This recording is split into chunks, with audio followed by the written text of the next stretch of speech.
Hey guys, welcome back to my channel. I know I look a little crazy, but today we're going to be doing a full-on review of the Kosas Revealer Skin-Improving Foundation and Concealer. This has been a combo that has been very raved about and very spoken about on the YouTube and Instagram channels. It's been super popular and I've seen so many ads, so many people talking about it that I just had to try it. Like, this has been my first makeup purchase that I'm actually like excited about. So I bought it, got it, and I tested it various days. One day I went to an open space where I sweated. Literally that day I spent with the foundation like 12 hours. Then I took it to a work conference where I tested it for 3 other days. I have solid opinions about this foundation and this concealer. But before we jump into the full-on review, of course we will talk about price, shade range, and all that good stuff. So if you want to see all about this foundation and this concealer, then just keep watching.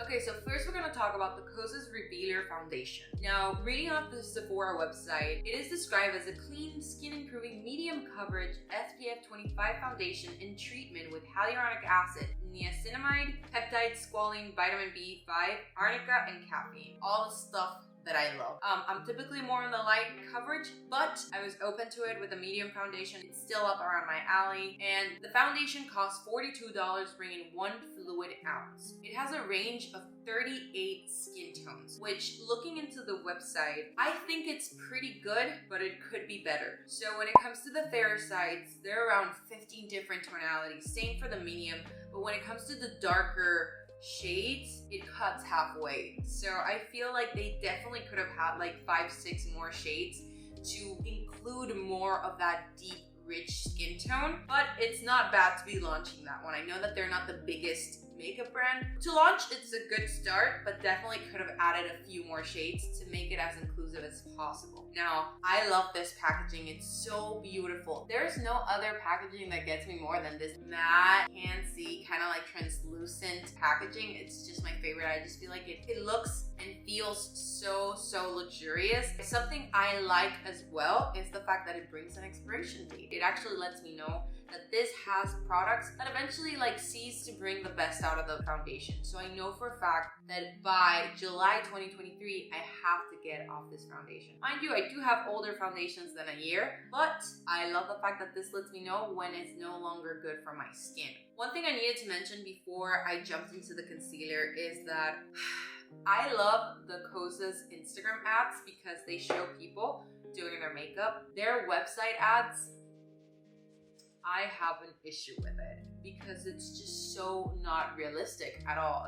Don't get me wrong, I'm all about selling the product, all about showcasing its greatness, but you can't just deny the nature of a skin. You know, like skin has bumps and stuff like that. And in the pictures, if you look at them, it literally goes from someone having like bumpy skin to having like straight on flat, gorgeous, perfect skin. I just feel like Kosas could have done better and just not editing so hard their images. I know that that's part of like the marketing side, but still I felt like it was a little unrealistic when it came to the marketing side of it. It's just a note that I have to get out there. I wish it would have been more, like the marketing would have been a little more natural, more realistic towards the day-to-day people that are gonna use this product. So now we're gonna talk about the Kosas Revealer Super Creamy and Brightening Concealer and Daytime Eye Cream. Just with the title, I want to use it just because of all the good things. That's something that I do like about Kosas in general from the things that I've heard so far. These are the first products that I've tested from Kosas, but that's something that I've consistently seen from other YouTubers, that they focus a lot on skincare and what the product can do, not just for how you're gonna look, but also giving nutrients to your skin, that it's also helping your skin. Off the Sephora website, this is described as a crease-proof, medium coverage, super creamy concealer, eye cream, and spot treatment in one that visibly brightens and helps reveal better looking skin. It costs $28 and it brings 0.20 fluid ounces, which is right around like a regular concealer. So this concealer comes in 28 different skin tones. Actually, for the concealer, I feel like they did a little bit better job with diversifying the skin tones. Since the concealer doesn't have to be as like strictly as the skin tone that your face has, I feel like they did a decent job, especially because they had deeper skin tones in there just to be able to adapt as many skin tones as possible, I wouldn't complain necessarily about the concealer. So I'm gonna talk to you guys as I go about these two products. Let's get on it.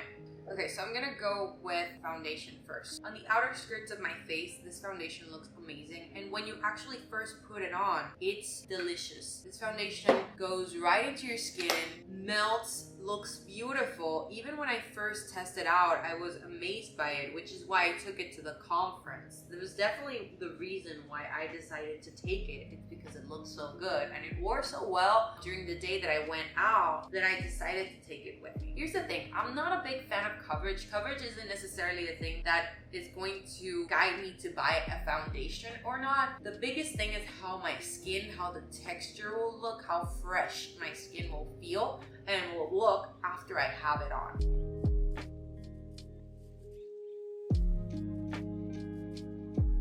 Now here's what my skin looks like with the foundation on. I know that the color is a little off, it's a little pinkier than I'd like it to be, but I bought this online, so bear with me. So I feel like this foundation could be mostly tailored maybe to normal to oily skin foundation. Because of all the things that they promised, I was very enticed to use this, but I feel like this foundation looks great when you initially apply it because it feels fresh and it looks fresh. When you look at my skin, it looks really good. There's just nothing that we can do about texture. If I have texture, that's it. My issue with this is that as the day goes by, so the first day that I tried it, I sweated. So it did not attach to any of my dry spots. So like any texture that gets a little bit dry, like when my pimples are drying out. My skin is naturally dry, so that's something to keep in mind. But as the day goes by, some foundations remain very fresh. They don't change as the day goes by, or some foundations can become very oily. This one becomes drier as the day goes out.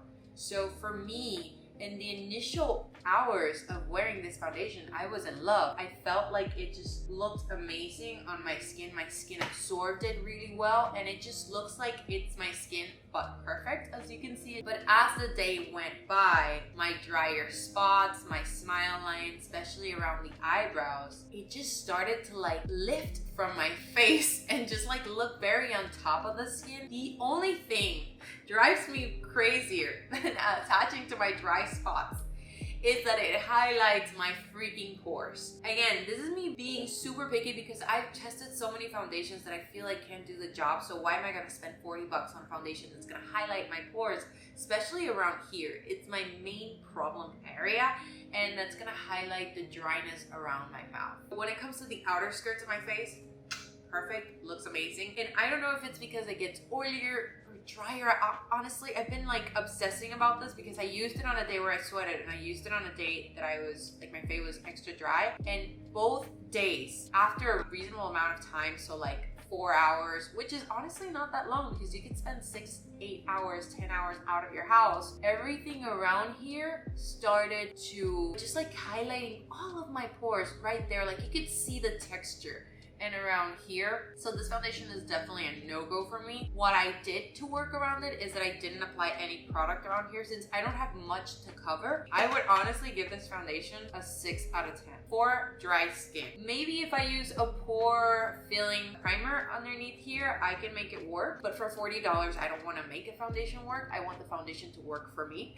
Next, I'm gonna use the concealer and put it underneath my eyes. So in the days that I've tested this concealer, I've loved how it looks underneath my eyes. Specifically for underneath the eyes, this is amazing. And when they say that it doesn't crease, it truly does not crease. I've used it with powder and without powder, and it looks great. And it's crazy because my under eyes are dry. They're very, very dry, but it looks really, really good when I apply it, and it stays good for the rest of the day. I actually tried wearing just concealer all around the face to see if I could counteract the foundation, if I could just use this as foundation and concealer. And my issue with this concealer is that same thing happened. By the way, this concealer matches me perfectly. I'm gonna put the shades on the description box as well, just in case. But same thing happened with the rest of my face. So when it came to my mouth, where it dries up, when it came to the brow area, it just didn't work. It just highlighted my pores. It just dried into my skin and highlighted those dry areas.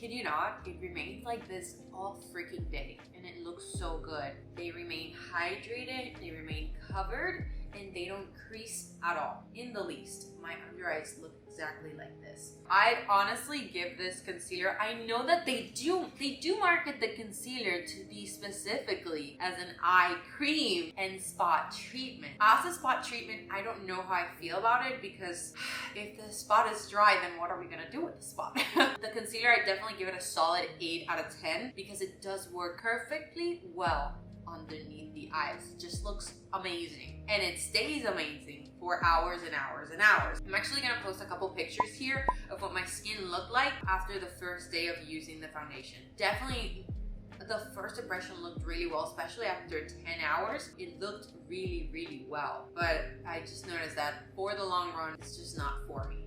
Hey guys, this is what the foundation looks like when you put the rest of the products in. So I did try cream bronzer, I did try powder. So I tried the Hourglass Veil translucent powder, which is like the best powder ever. And as you can see, my skin looks really, really good. This foundation on the first 2-3 hours looks amazing. It looks sunk in, it looks fresh, everything just works well. And the concealer stays just the same the 12-13 hours, because I did test that in every single day that I was out. It's just the foundation, it doesn't convince me. For a $40 foundation, I'm expecting it to work for me, not the other way around. So I don't know, what are your thoughts on this? I feel like it looks great. I would love to know what you guys have experienced with this foundation, because it honestly does not convince me. I'm probably gonna give this away to a friend that does not care as much as I do about skin. Yeah, not 100% convinced. I do like the way it looks right now though. Okay guys, that was pretty much it for today. Again, foundation 6 out of 10, concealer 8 out of 10. I would love to know your thoughts in the comment below, and I would love to know what other foundations or concealer you'd like me to try. I really love testing base products because I feel like those are the ones that are gonna make or break your makeup at the end of the day. So if you enjoyed this video, please click the like button and subscribe if you haven't already, and I'll see you guys in the next one. Bye!